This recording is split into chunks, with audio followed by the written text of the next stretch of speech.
Hi, I'm Laura Blackmore, and I've been attending the First United Methodist Church for about 20 years.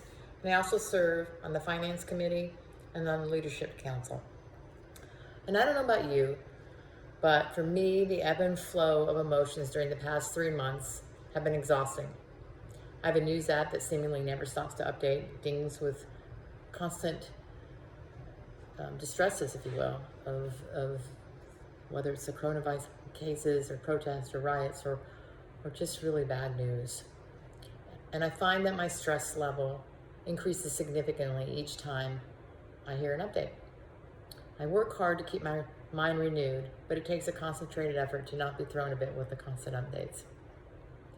I pray for people that are personally impacted by the virus, that has so many outreaching tentacles touching so many people in so many different ways, whether it's being sick or losing a job or just so many different opportunities for it to impact us. And I'm thankful. I'm thankful my family is healthy, and I'm thankful that I have a job, that I can continue my business. I also pray for peace for this nation with the heartbreaking complexities of racial injustice. The older I get, the less I feel I know. I've really enjoyed the dialogue with my teenagers regarding racism and social inequalities. They've taught me a lot. I am hopeful for positive change, but it has been extremely tough to hear firsthand how my own children have experienced racism, things that they've shared with me recently that they never told me about before. The emotions in our house have been up and down, to say the least. And one night we were having dinner, and my daughter was sharing a lot that she's been reading about and learning about.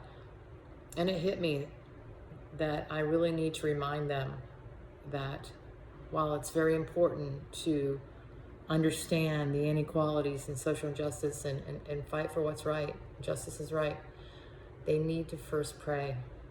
They need to pray to God and ask for His understanding and His help. Because the hearts of men will not change without prayer. And so we need to look up to God first. We need to look for His help. I'm not sure that's what they wanted to hear at the time, but I need to constantly remind them of that. I struggle often too what my role is in the kingdom of God. What am I supposed to be doing to serve God? How am I supposed to glorify Him? Because at the end of the day, that's what it's all about. How do we glorify God?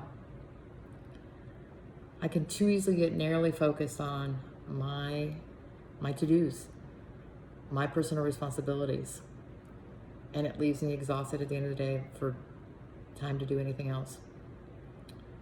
But then I remind myself of the true blessings I have from serving God, from trusting God, truly trusting God, and putting Him first, and giving to His kingdom and being a servant leader. They're beyond anything that I can truly express. I've been very blessed. Proverbs 3 speaks to me, and I hope you find this helpful as well. Proverbs 3:5 says, "Lean on and trust in and be confident in the Lord with all your heart and mind, and do not rely on your own insight or understanding. In all your ways, know and recognize and acknowledge Him, and He will direct and make plain your paths." I remind myself I don't need to rely on my understanding, especially when I don't understand. I need to trust God and lean on Him, and I urge you to read all of Proverbs 3, and I pray it helps you in your life in any season. In our family conversations, my oldest shared with me something I used to say to her every night. "Mommy's protecting me, God is protecting me." I'd say that to comfort her when she was scared of the different sounds of the boogeyman under the bed. And it made me so happy to hear that it truly did give her comfort. It truly gave her peace for years. And I imagine God feels the same when He knows that His word, His love and protection for us comforts us. God bless you, and know that you are loved.